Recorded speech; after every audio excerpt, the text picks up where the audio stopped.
Yesu nashimwe ndabasuje mu izina rya Yesu na Adeline Wanyera nkuko bisanzwe turongeye turagarutse kuri Panuel TV abakunzi b'ijambo ry'Imana ndabasuhuje cyane abateye mu mpande zose zitandukanye twari twaraburanye nari maze igihe rwose gihagije ariko imbere y'igihe si igihe na nyuma y'igihe si igihe ndashimira Imana ko nongeye kugaruka imbere zanyu ndabasuhuje rero nukuri urukumbuzi ni rwinshi narimba kumbuye Imana yo mu gihugu cyo mu ijuru yarakoze kubandindira natwe rero turacyari bazima abambazaga ngo nagiye he abambazaga ngo kubera iki nagisore ijambo ry'Imana twahuye na bintu byinshi bitandukanye biba bitumye tuba duhagazeho gatoya n'ibintu hano hanze bitari bimeze neza ariko ndashimira Imana ko tukiri mu buntu bw'Imana Imana iracyaturinze Imana iracyari kumwe natwe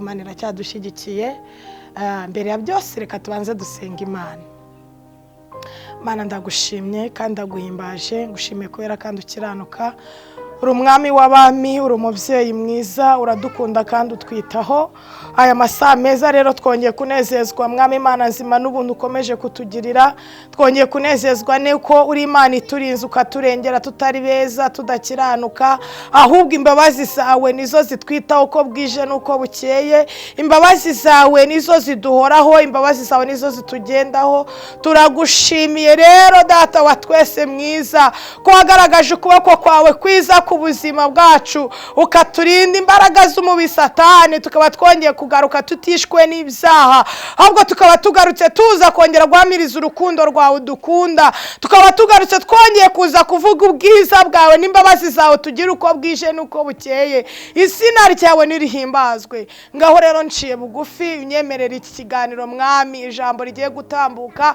ritambuke riza kubaka imitima y'abarikeneye kandi niritambukira ubusu Iteka Imana unyemere uryumva wese ryo rimukura naho rimugeza mu izina rya Yesu Kristo nibite ku bitafite umumaro nibite ku ijwi cyangwa ku buranga ahubwo bite ku cy'umwuka ari kubwira amatorero urakoze rero ndagushimiye kuko uri Imana nziza kandi ukabura Imana idukunda ubwiza bwawe ukomeze ukayangana kuri twebwe imbabazi zikomeze kubana natwe mu izina rya Yesu kandi udukomereze amaboko dukomeze muri urugendo udusindagize kugeza tugeze ku iherezo ry'uru rugendo kandi turakwingize ngo impamba ntitwibagize intego y'urugendo urakoze rero turagushimiye mu izina ryera rya Yesu Kristo dusenze twizeye amen amen Imana ibahereze umugisha rero nkuko nabibabwiraga mu by'ukuri narimba kumbuye hari abantu benshi twajyaga dusangira ijambo ry'Imana cyakora hari intwarane zatwaranye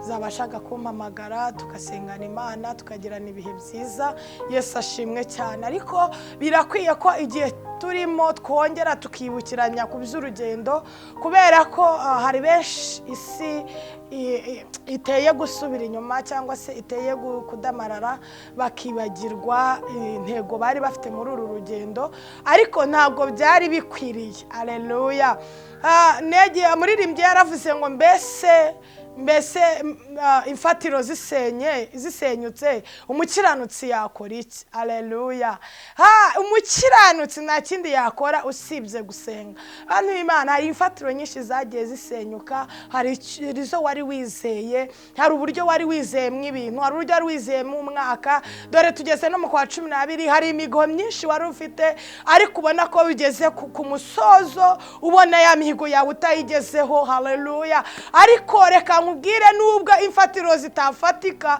nubwo imfatiro zasenyuka nubwo ikizere cyarangira Imana ishimwe cyane reka nongere nkubwire ngo subira ku mavi wongera usenge ongera wiyunge mu izindi mbaraga haleluya ongera wiyibutse ko ari Imana yavuganye nawe wibutse ko ari Imana yakurwaniriye igihe cyashize wibutse ko ari Imana wegereye mu gihe cyashize ikagutabara wumve ko n'uyu munsi yakurengera wumve ko n'uyu munsi yagutabara Imana yacu ntabwo ihinduka Imana ni igihinduka Imana ntihindurwa n'ibihe ntabwo ihindurwa n'intambara nyinshi uri gucamo wumve ko yahindutse yabaye umuntu oya Imana yacu ntabwo igihindurwa n'amagambo ntabwo ihindurwa n'abarozi ntabwo Imana yacu ihinduka nta nubwo ikajuka urukundo rwayo ruhora ari rwa rundi uko yari iri kera n'uyu munsi iracyari Imana. Haleluya. Uko wari uyizi kirya gihe kera cyawe ubana nayo na n'uyu munsi Imana iracyaha. Rero ngarutse kukubwira ngo ongera ugare umutima wo kwizera, wongere urigirire icyizere, ongera urigirire icyizere kuko byanga byakunda wiringiye abantu baraguhemukira, wikomeje ku nshuti ziragutenguha, abakomeye bo sinakubwira. Reka nkubwire, n'umugabo wishakiye cyangwa umugore wishakiye bijya biba ngombwa ko icyizere wamuhaye kitongera utakibona nk'uko wari wakimuhaye, ariko wiringiye Yesu. Haleluya. Ntabwo ajya akorwa n'isoni. Wiringiye Yesu ntabwo aseba, cyakora ashobora kwemera ko isoni zigukoraho gatoya bitewe n'inyungu y'ibyo bitewe n'aho ishaka kukugeza, bitewe n'icyo ishaka kugukoresha, cyangwa n'ubwo ishaka kwihesherezamo icyubahiro. Imana ishimwe cyane. Ariko reka nkubwire, ntabwo isoni zagakora ku bwa Satani wariringiye Yesu kandi warabanye nawe mu gihe gishoboka n'ikidashoboka. Rero Yesu agumugisha. Nukuri narinje kubwira ngo wihangane, wiyongeremo imbaraga, wihangane. Kwa kundi uzi wabanye nayo, kwa kundi uzi Yesu aracyahari kandi aracyari ku ngoma. Ingoma yarayitsindiye. Haleluya. Ingoma yaratsindiye. Bakunze ijambo ry'Imana. Rero kadusoma ijambo ry'Imana n'abasuhuzaga. Ijambo ryabaye tutarabaho kandi turo kubw'ijambo dutsinda kubw'ijambo. Nkunda kubibabwira cyane, iyo ufite ijambo wibitseho ntabwo ibihe bikugonga. Iyo ufite ijambo wibitseho ntabwo Satani agutera ubwoba ngo nawe wumve koko ko ubwoba bukwishe, wumve ko bikurangiriyeho. No, oya, ahubwo ufite ijambo ry'Imana. Dawidi yavuze neza ngo nibiki ijambo mu mutima wanjye kugira ngo ntagucumuraho. Rero reka nkubwire, turi mu gihe kigoye, mu gihe gikomeye, mu gihe Satani ari gukora amanywa nijoro, mu gihe kigusaba imbaraga z'amasengesho kugira ngo nawe ubashe gutsinda Satani n'ingabo ze. Haleluya. Satani afite abajenti benshi ari gukoresha, afite ingabo nyinshi ari gukoresha, ariko wabyemera ugakunda, wasubira ku mavi ukongera ukabana n'Imana neza. Kandi ndabizi neza irahari, iragutabara, iragukunda, ikwitayeho. Amena. Nubwo abantu batakwitayeho ariko yo ikwitayeho, nubwo abantu batakumva ariko yo iracyagutegeye amatwi. Reka nkubwire, subiza amaso inyuma urebe ibintu byari bikwasamiye ukuntu byanganaga. Uza abantu baguhagurukiye ukuntu banganaga, uza amagambo wavuzwe ukuntu yanganaga. Abarozi baroze se urabazi ukuntu banganaga. Iyi si yose uzi ukuntu imeze, ariko se kubera icyo ukiriho, ariko se kubera iki utakufuyeho n'ibiro 2 cyangwa 3? Kubera ibyo byose mvuze nuko hari urukundo rwa Yesu rugihari, nuko ijisho ryiwe rikikuriho. Oya, nubwo uyu munsi waba uri kurira, ndabizi neza ko hari abankurikiranye kandi mufite amarira, ariko reka nkubwire, Yesu ntabwo ajya asanga barira ngo abasige barira. Oya, ahubwo ariyeranja akabasigira ibyishimo. Rero reka nkubwire ngo komera ku mbaraga, komera kuri Yesu, ongera wisubiremo imbaraga. Ni ukuri uyu mwami w'abami ngiye mufitiye icyizere, ntabwo ajya ananirwa, ntabwo ajya atsindwa. Yesu abaho umugisha. Reka dusome ijambo ry'Imana niritoya nabasuhuzaga nakagaruka, ariko turi kumwe. Reka mbabwire ngo ubu najenje, ni ukuri naje kandi ntagisubira, nibisubirwaho. naje kandi tugomba gukora mu izina rya Yesu. Reka dusome ubutumwa bwiza uko bwanditswe na Mariko, ibice byaho ni 5. Ndasoma umurongo wa 35. Reka dusome mu izina rya Yesu. Umutwe w'ijambo aravuze ngo azura umwana wa Yayiro. Akivugana nawe haza abavuye kuri wa mutware w'isinagoge bati, wa mwana ko yapfuye uracyaruhiriza iki umwigisha? Ariko Yesu ntiyabyitaho, abwira umutware w'isinagoge ati, witinya, izere gusa. Witinya, izere gusa. ntiyakundira undi muntu ko ajyana nawe keretse Petero na Yakobo na Yohani na mwene se wa Yakobo. Bageze mu muryango w'inzu y'umutware w'isinagogi, asanga urusaku rw'abarira n'ababoroga cyane. Nuko yinjiye arabaza ati, ni iki gitumye musakuza kandi murira? Umwana ntiyapfuye ahubwo arasinziriye. Baramuseka cyane, arabaheza bose, ajyana nawe na se w'umwana na nyina n'abari kumwe nawe. Ajya aho umwana ari, amufata ukuboko aramubwira ati, Tarisa kumi, bisobanurwa ngo gakobwa ndakubwira byuka. Umwanya ako gakobwa karabyuka karagenda, kuko kari kamaze imyaka 12 kavutse. Uwo mwanya barumirwa cyane. Yesu arabihanangiriza cyane ngo hatagira umuntu wese ubimenya, bategeka gufungurira ako kana. Yesu aduhana umugisha. Yesu ashimwe cyane. Iri jambo ry'Imana nshatse ko tuganira, ndashaka ko tuvuga ku magambo abiri yonyine. Aya magambo abiri yonyine niyo nashakaga kuvuga ngo witinya. Haleluya. Izere gusa. Witinya, izere gusa. Ndashaka kubwira ngo witinya, we wizere gusa. Wizere icyo wavuganye n'Imana, wizere icyo Imana isezerano mwagiranye. Birashoboka ko wavuganye n'Imana usinziriye, birashoboka ko wavuganye n'Imana mu muhanda ugenda, birashoboka ko mwahuriye mu buvumo cyangwa mu butayu cyangwa n'ahandi hantu mu rusengero, bitewe n'aho uhurira n'Imana yawe. Yesu ashimwe cyane. Rero nkuzana ijambo rikubwira ngo witinya, ahubwo izere gusa. Haleluya. Uyu mwana wari wapfuye, reka nkubwire ko papa we ngo yari umutware w'isinagogi. Yari akomeye, ntabwo yari umukene, yari afite n'amafaranga yuzuye. Ariko reka nkubwire ngo iby'abaganga badashoboye, Imana irabishoboye. Iby'isi idashoboye, Imana irabishoboye. Iby'abakomeye badashoboye, Imana irabishoboye. Reka nkubwire ngo hari ahantu hejuru cyane hajya harangira, hakabura uburyo, hakabura n'ubushobozi. Imana ishimwe. Ariko kuri Yesu ntabwo birangira.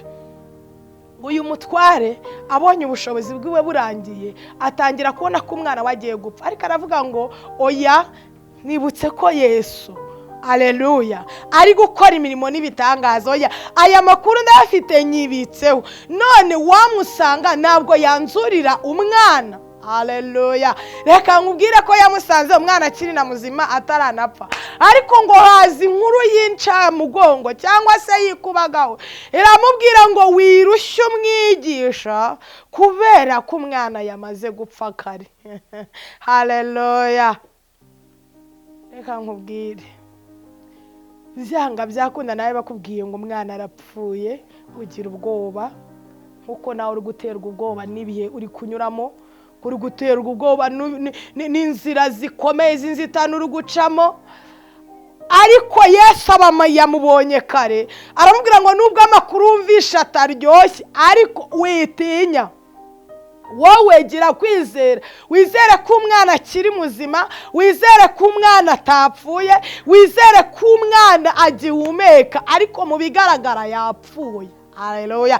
Ariko Yesu ntabwo akangwa n'ibyapfuye, ntabwo abyitayeho, kubera ko ibyo ngibyo nibyo kugira ngo yongere yisubize icyubahiro, nibyo ashaka gukora kugira ngo biyitirirwa. Yesu ashimwe. Birashoboka ko n'ubundi byari gukora mu miti yo kwa muganga, ariko reka nkubwire ngo uyu mutware sinagogi ari kumva, kubera ko ari afite amafaranga yo kuvuza, abadogiteri bakoze bakamuvura. Ariko iki ntabwo cyari igikorwa cya dogiteri, cyari igikorwa cya Yesu. Yesu nashimwe cyane. Byari byoroshye ko Yesu amutegeka ngo muhe paracetamol arakira, ariko ntabwo ariko byagenze. Ahubwo aramubwiye ngo witinya, izere. Haleluya. Ngo baragiye, ngo Yesu ntabwo yageze akundira undi muntu wari wese ko bajyana, keretse abantu 3 bonyine. Imana ishimwe cyane. Hari abantu 3 bakwiriye kumenya ibyawe. Hari abantu 3 bikwiriye ko mugomba kugendana mu rugendo. Hari abantu 3 bagomba bakumva bakagutega amatwi. Haleluya. Bakagushyigikira mu iyerekwa ryawe, bakagukomeza mu rugendo. Imana iguhereze 3 mugendana, byibuze babasha kugushyigikira babasha kukumva. Imana ishimwe cyane. Wasitara bakakubwira ngo impore, yo haleluya. Wananirwa bakakubwira ngo ihangane wiyongeremo imbaraga.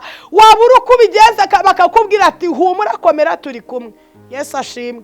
Nukuri Imana ibamera aba batatu bo kugendana nabo muri uru rugendo, aburucantege Imana ibatembereze ibarangizanye na 2023 mu izina rya Yesu. Ahubwo iguhereze ugukomeza urutugu wakwegama ukumva uraruhutse. Imana ishimwe cyane.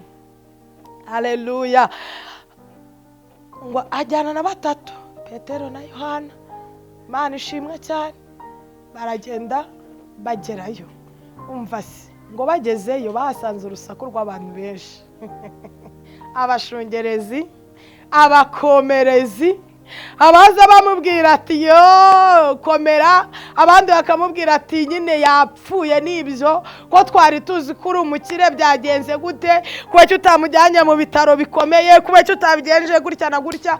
Mbese burya nubwo abantu bose babarira, ariko reka nkubwire hari igihe benshi batabarizwa n'ibyakubayeho. Yesu ashimwe. Haleluya. Ariko Yesu we, Yesu niwe muntu utagukomera mu kibazo uri gucamo. Yesu niwe wenyine ushobora kugutega amatwi akakumva, yamara kukumva kandi akagira icyo abikoraho. Imana ishimwe cyane. Warangije babandi bose arabaheza nabo. Bari batangiye kumuseka ngo nkubaje gukora iki. Twari igihe usenga abantu bakaguseka, bakabona warasaze, bakabona ibyo urimo bidafatika, bakabona ibyo urimo bidasobanutse. Mbese rimwe na rimwe agata ariko si wundi nguriya muntu n'umusazi arabura kujya guhiga ibyo akora ngo ari kwirirwa asenga. Hakoreka nkubwire inshuti yanjye, gusenga bigira umumaro iyo umuntu asenganye umwete. Haleluya. Yesu ngo yinjiranye na nyina na se aho umwana yarari. Igihe kirageze ngo Yesu yinjirane nawe mu kibazo, yegeze y'abakomerezi, yegereze y'abagusakuriza, yegereze y'abagushungera, yegeze y'abakubwira ngo awa. Haleluya. Narangiza agutsindishirize, namara kugutsindishiriza Imana ishimwe cyane. Byakurwanyaga birashiraho, ibyaguhigaga birashiraho. Imana ihabwa icyubahiro kubera ko ari umukozi w'umuhanga. Haleluya. Imana ishimwe cyane. Ngo bimaze gushira, bimaze gukurwaho, umwana arazuka. Ngo Yesu yaravuze ngo gakobwa kanguka, Teresa kumi, gakobwa kanguka. Agakobwa karabyutse neza ngo agasubiza ababyeyi, ndetse aranabategeka ngo ngani mu mugaburire. Yesu ashimwe cyane. Nta kinanira Yesu. Uwari wapfuye, uwo babonaga ari intumbi, uwo bari biteguye ko bagiye gushyingura, reka nkubwire ngo yasubiranye ubuzima. Haleluya. Reka rero nkubwire ngo ongera wizere, ntutinye. Witinye intambara, witinye ibigeragezo, witinya amagambo bari kuvuga, witinya ibitutsi bari kugutuka, witinya n'uguru kubona inzira zose zifunze, uri kureba hirya ukabura umuntu, wareba hino ukabura umuntu.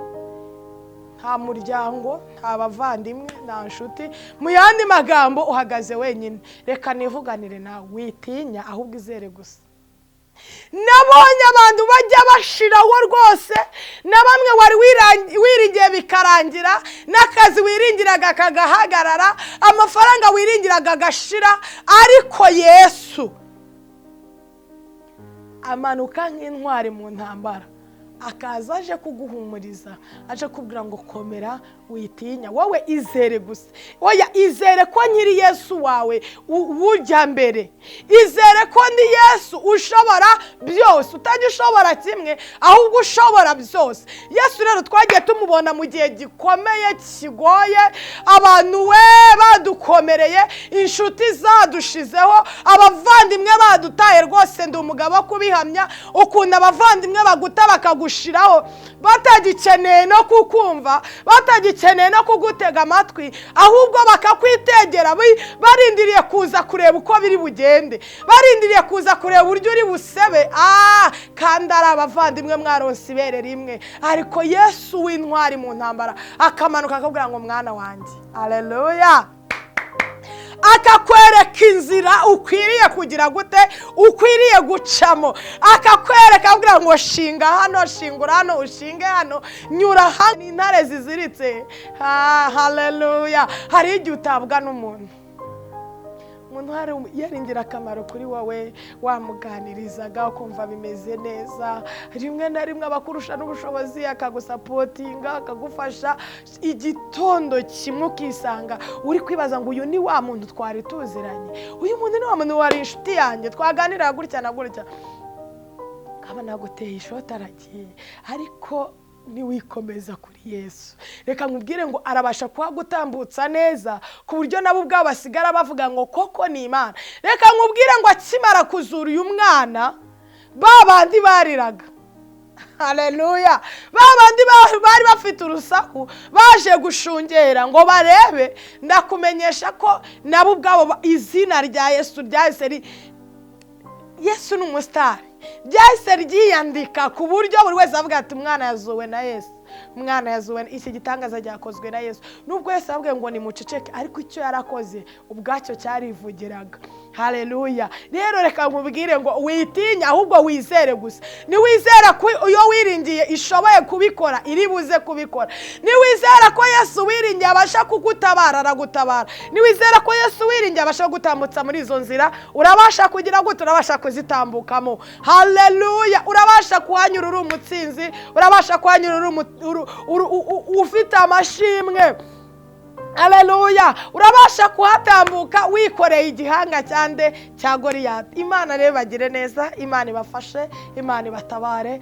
Ndumva tugiye gusenga Imana, tugiye guhamagara Imana. Ngiye gusengana n'umutima wari wihebye, ngiye gusengana n'umutima wumvaga byanze ari kwibaza ngo mbese ndaza kubigenza gute, mbese ndaza kunyura mu zihe nzira, yewe washakishije byakuyobeye, byagucanze. Ariko reka nkubwire ngo subira ku mavi.